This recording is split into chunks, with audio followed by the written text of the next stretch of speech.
Okay, for today's build, I'm building basically wooden crates. I needed something functional and usable in the shop that's sturdy and strong, that I can carry to different locations and store parts in. So I'm going to make these out of 5x5 sheets of 1/2 inch plywood. This is 9 ply. The reason for that is I want this to be quick and easy build. I don't want to have to glue up panels, so plywood is a much faster material to work with. Now these are going to be made entirely on my CNC machine, my X-Carve, using box joints. First thing I've got to do is break down the plywood into 29-inch by 29-inch squares, because that's what the largest surface I can fit on the bed of the CNC. Now the reason I'm using box joints is because they're very strong, not quite as strong as dovetails, but quite a bit stronger than nails. And I think originally box joints came into the scene in World War II or World War I. They used them for ammunition boxes. So I figure if they're good enough to go into battle with, they're good enough to carry around in the shop. So the whole idea behind using the CNC is that it'll make it quick and easy. Now that always puts bad juju on a project when you think it's going to be quick and easy. And it took several days of trial and error on the machine to get the programming right, to get everything dialed in. But now that I have that, I can load this plywood on the machine and turn it on and go. Now you can see here on the bench all the test pieces I've cut, trying to dial in these box joints, trying to figure out how to make it all work. So we're going to be building two different style boxes, 2 boxes of each, a shallow kind of tray box with compartments, and then a bigger box as you see in the background that stores a lot more material. Now this is going to be done in 3 carves, and I control all the carving. Everything's designed in SketchUp and then goes into Easel, which is X-Carve's software. So these are the short sides. This carving, I'm doing 4 on 1 sheet of plywood. You can simulate the toolpaths and see how things flow and go. This is the next carve, and it's the actual long size to that big box. And then these is for the shallow box. It's all done on 1 sheet of plywood. Now what I do for my workflow is, like I said, I design it in SketchUp, import that code into the easel. It reads it, and then it programs the machine for you. It takes all the difficulty out of programming out. That's what I love about the X-Carve, is it simplifies the whole process. Now here you can see we are carving the long sides of the box.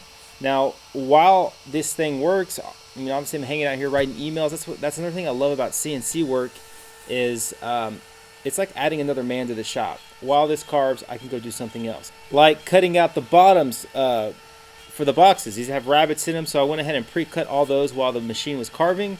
And I also was able to go in and start gluing up the big boxes while we were carving the shallow tray box here. Now the challenge with making these box joints is you're using a 1/8 inch bit on the CNC, so you're leaving a slightly rounded edge on the inside. So I got around that by rounding over the inside face of all the box joints. Now the challenge with that is you leave a corner of the joints not rounded over, because the bit can't get in there and round it over, so it doesn't quite seat together all the way. So I got around that by using just brute force and ignorance. It's something my dad always taught me. I just basically got a call and crushed them together, and it closed that gap up, and it actually locked the joint together. Surprisingly, that was a little bit of an extra that I didn't expect to happen, but it did make for some fuss on the glue up. So you want to make sure you have a good call, and that your pins of your box joint are shorter than your sides, if that makes sense. So the pressure is pushing it together as opposed to stopping when it hits the ingrain. You can see these really came together well. I did use the drop off from the carving as calls to kind of push those fingers together in places where it did not pull together all that great.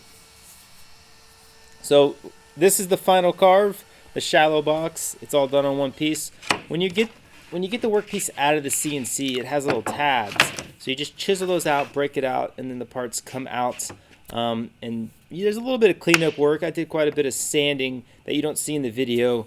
But for the most part, they're pretty much ready to go.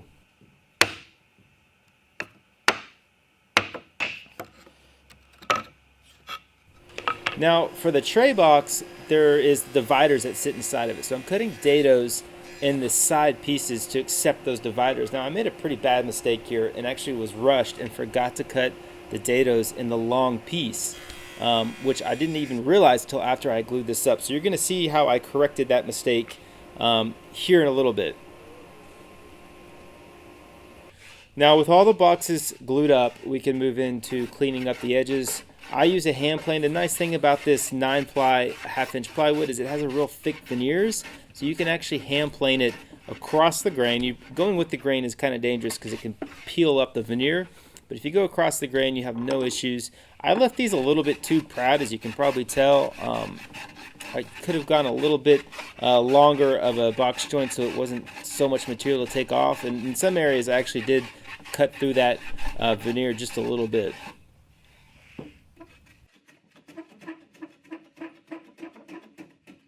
So I'll do the same thing on the shallow trays, just plane them all down. Now I do some sanding, which I don't show you in the video, but I throw some 120 grit on the orbital and kind of clean it all up after I use the hand plane.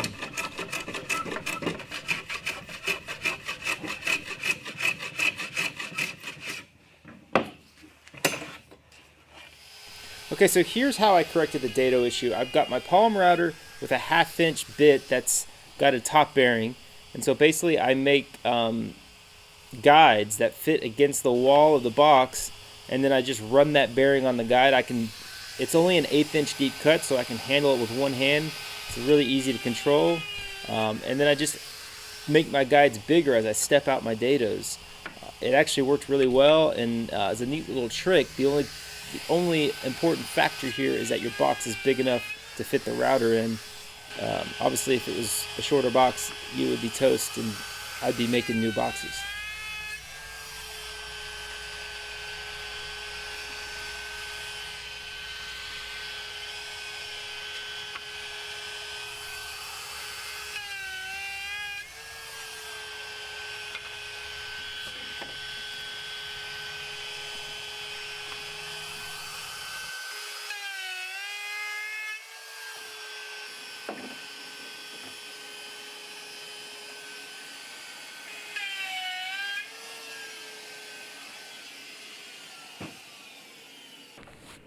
Okay, with all those dados now cut, I'm going to glue the bottoms on. And I'm going to glue and nail these on the corners to hold them in place. And then I have my big router with a flush trimming bit that basically is a bottom bearing, and it rides on the box and just flush trims that bottom. Now you'll notice there is a rabbet on that bottom, and what that allows for is to stack the trays so they don't slide around and move. So that tray will nest inside of its mating tray, which is a cool feature, and it actually works really well. In the top of the boxes, I round them over with a 1/4-inch round over bit. It's really important with plywood because it can peel and flake and give you splinters, to round it over really well. I just painted mine with a latex paint. I went army green with these. I thought it would look cool. Put 3 coats of paint on them. Super simple, super easy. The latex paint's water-based, so it dries quick. I did this all in one afternoon. Now I found a really cool use for the CNC as well, to carve a little stencil for the box, almost give it that army feel. I found some font that was a stencil font. I wrote Furniture Co. on it, and then I pulled in my AR logo. I had to add little tabs. Those yellow dots are tabs, and that holds that A together. The first time I carved it, the inside of the A fell out because there weren't any tabs in there.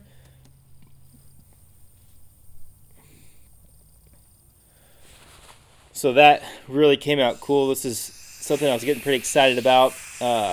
Basically what I did after I ran on the CNC, this is just 1/8-inch MDF. I ran it through my wide belt and skimmed it down to like a 1/16 of an inch thick.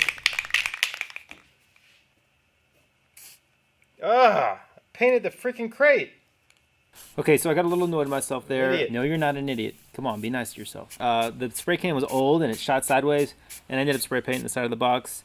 No big deal, no harm done. Obviously, this is straightforward. You just spray the paint over the template, and you get this nice, crisp, clean lines, and I love the way this looks. It came out looking really cool. Now I'm just going to add some rubber feet to the bottom. This will keep the bottom from getting scratched up. It gives it some grip, so if I set it down, it doesn't slide around on me. These I picked up at the big box store. They're just basically rubber feet with a screw that goes down the middle of them. Hold on really well. I didn't want to glue anything on. I wanted to be able to screw it on so it was something that would stay on. If you just put like a peel and stick rubber pad, it's going to fall off eventually. Get those on, and then I've got to put the rope handles. I use 3/8 inch just black rope. Got it at the big box store as well. Basically put it in the holes and tie the knots. Pretty straightforward and simple. I might have left these a little short. The bigger crates, I used a longer stretch of rope. I think it's about 18 inches, 16, 18 inches of length here, and then on the bigger ones, I actually use 2 feet of length for each handle. It still works, but it does feel a little short.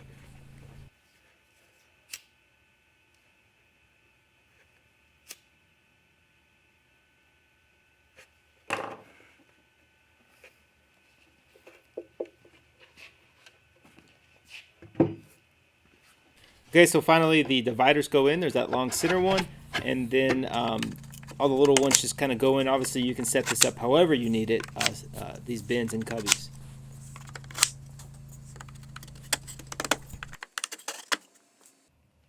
Okay, so here they are. They really came out looking cool. I think these are going to be a great addition to the shop. Really functional, really useful.